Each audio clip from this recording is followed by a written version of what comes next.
Hi there, welcome to another episode of Property Talk with Terence.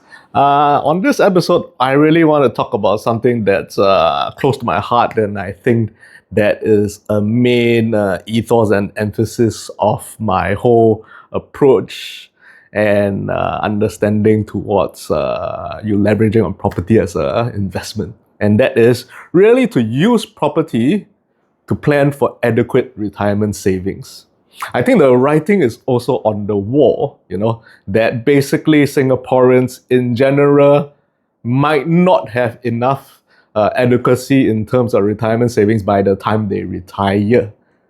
Now, of course, the government takes care of the baseline. So we have, for example, the CPF retirement scheme, where if you meet the full retirement sum, which currently is about 220,000, you will get a payout by the time you're 65 at current rates of about $1,700 plus. And this is if you meet your CPF retirement sum of 220,000. I do think that is achievable, and that's roughly the baseline. So the median household income in Singapore, the median meaning the middle household income, is roughly about 12,000. So before you retire, you can somewhat say that half of all Singaporean households are basically subsisting on about 12,000 a month. So if you look at this 12,000 a month, and by the time you retire, if between husband and wife, one person, 1,007, two persons, 1,007 times 2, 3,004. Is $3,400 enough for retirement in today's context? I would say quite tough. 3,400, you could barely get by with anything. The last thing you want to do when you retire is really to drastically downgrade your lifestyle, etc. Sustaining a car, easily $1,000. Nowadays, we are also having kids later, and it's highly possible by the time you're 65, you are still also having to manage and upkeep and provide for your kids. Can I say another $1,000? That's $2,000. Food for your whole family, $1,000. So $3,000. Expenses daily, 1,000, 4,000. And you still got to travel, right? Because you don't want to. Last thing you want to do in life, right, is to stop working and then suddenly, boom, your whole lifestyle goes to zero and you're just subsisting. So another 1,000 for travel, easily, right? The total amount you need is about $5,000 a month. And so there is a gap between your retirement payouts of about 3,400 now to a $5,000 to $6,000 amount, which you have to upkeep and you have to breach in order to have a comfortable retirement savings. I mean, if you just look at it from a linear point of view, when you guys are working, you get 12,000 plus dollars. And you stop working, suddenly if you drop 3,000 plus, I am very sure for most households that isn't going to cut it. If you say you reduce somewhat, my house is paid off, drop to 6,000, half, yes. But you still need to think about how do you get from 3,000 plus to $6,000? And I think even the government realizes that, because even Lawrence Wong, our Prime Minister, in the 2026 budget, he did introduce a new CPF enhanced scheme, a new type of investment scheme where you can opt in to start at an earlier age to be more progressive in terms of your investments in order to have a longer retirement or a longer investment plan from 30 to 65 and a bit more aggressive, so that you can hopefully try to meet your retirement adequacy ratios by the time you're 65. Longer lifespans, retirement adequacy is another major concern for many Singaporeans.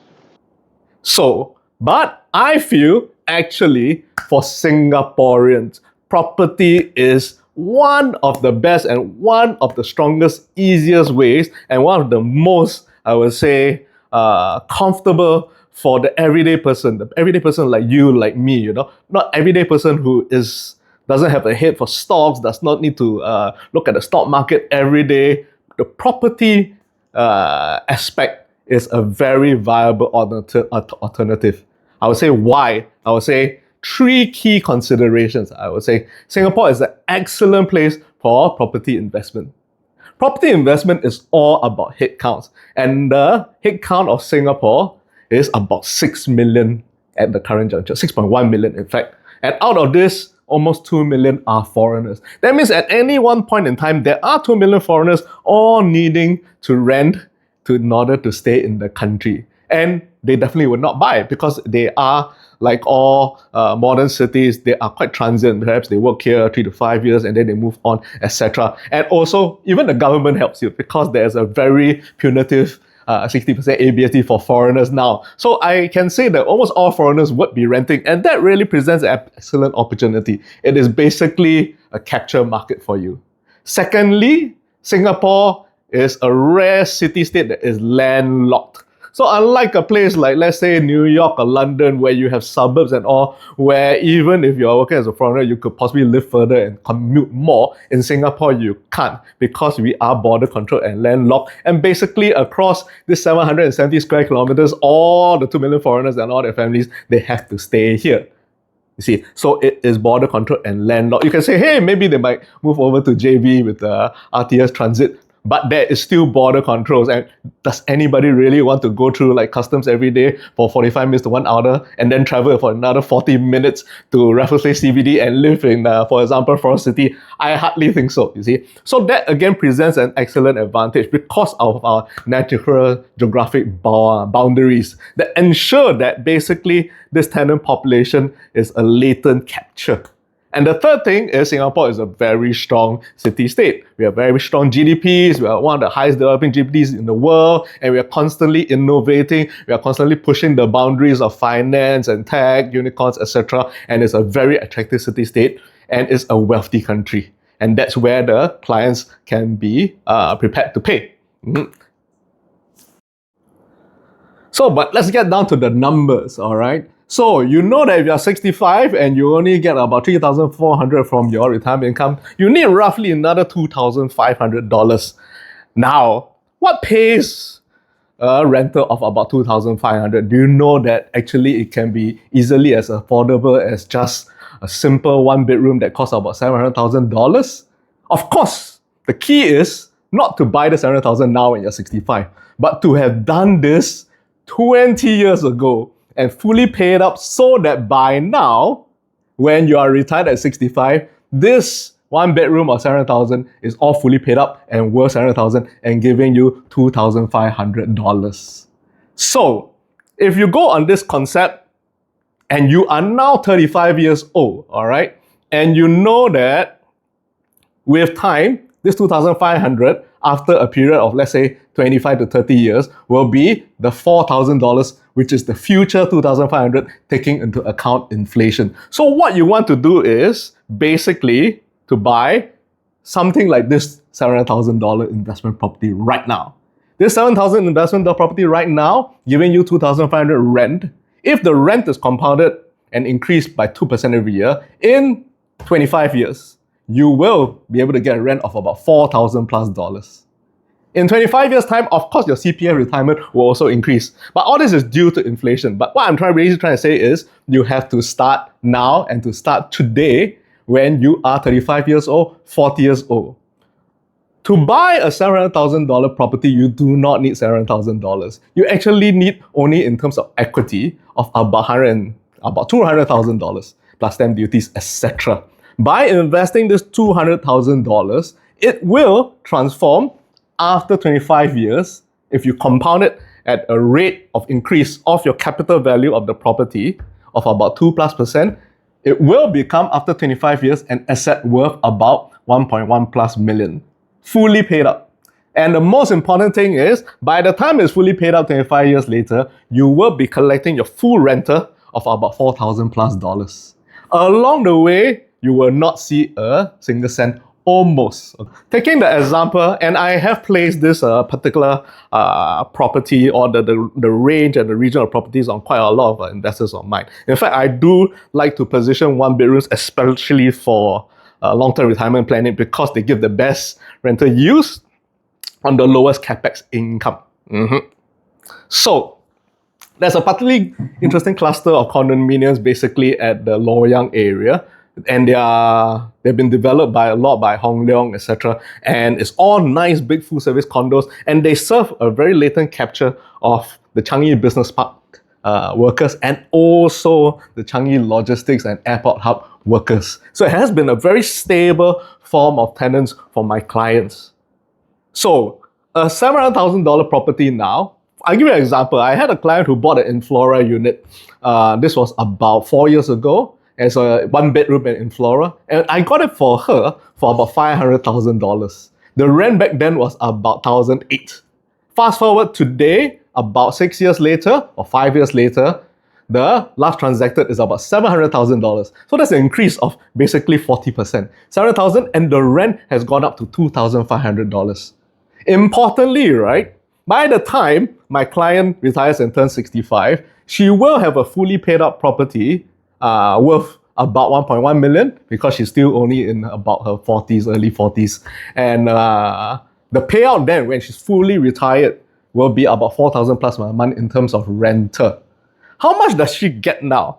In fact, if you are still 35 and you bought the property at about 700,000, your monthly repayment is only, $1,800. And that is on 1.5%.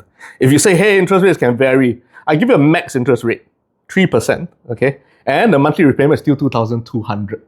This covers both principal and loan. Principal and interest, sorry. And your mortgage, because the monthly rentals now are about 2,500, even with interest at 3%, 2,200, plus your monthly maintenance fees, your monthly can still cover it. But you have to start early because this is a loan tenure of 30. If you are, for example, 55 and then you can only take a loan tenure of 10, then the story is very different. Then your interest really becomes $5,000. So the moral of the story is always really to start investing young and to let it compound for you. Some people have the mistaken impression like, hey, if my mortgage is just equal to my rental is just equal to my mortgage repayment, then I'm technically not earning anything. That is not true at all. And it's simple mathematics, right? So if you buy a property of $700,000 and you're taking a loan of 75%, you are essentially borrowing $525,000. Interest rate of 1.5%. What does it mean? That means if I times by 0.015, the interest per month for the bank to lend you money at 1.5% interest rate is only $7,875. If I divide this by 12, okay, each month your interest cost is only about $660. $660 interest cost, maintenance fee maybe about $200, so about $250. $900. Rent $2,005. $2,005 minus $900. Profitability is $1,600 per month. And if you take $1,600 per month times 12, $19,200 divided by your initial equity 25% of $172,000, you're getting actually a return on investment of about 11%, a rental yield of about 11% on your equity put in. So it is actually very strongly profitable. Another way to see it is put the 200,000 in, close your eyes for 25 years, 30 years, get negligible, maybe, 1-200 every month, or maybe not, depending on how old you are. Don't bother about it. 25 years later, fully paid up, worth 1.1 million. Inflationary track. From 200 to 1.1 million over 25 years. And that's where you need it most.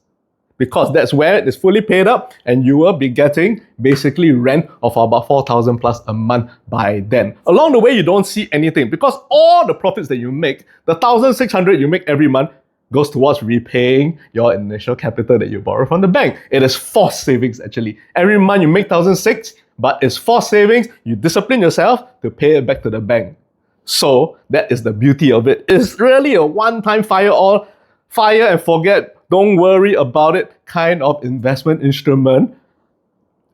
Illiquid also means that you can't do frivolous things like, it has gone up by 200,000, let me try and sell, because it will take time to sell. It's not so easy to liquidate. You cannot, for example, liquidate and then just go and, let's go to the next frivolous thing, let's go to Bitcoin, let's go to this, let's go to ICOs, etc. It teaches you financial prudence and discipline, in fact, due to its liquidity. And that's what I like about it. Very suitable for the layman who doesn't have so much of a head to bother about daily looking at the stocks and shares, looking at the markets, etc. It is a simple instrument. It is leverage. It is good low risk. You hold a physical hard asset, fire and forget, discipline yourself. 25 years later, fully paid up. And sometimes I think in this market, people are too caught up with flipping. You say you want to buy, you buy the new project, 4 years later you want to flip, you want to flip. I like to think actually property is a long-term instrument. It's inflationary tracking because property is a main component of inflation. Inflation goes about 2 to 3% every year, steadily. So property, by its very nature, it's a long-term instrument. So if you look at it as a long-term instrument, very good for retirement, very good for retirement adequacy and planning.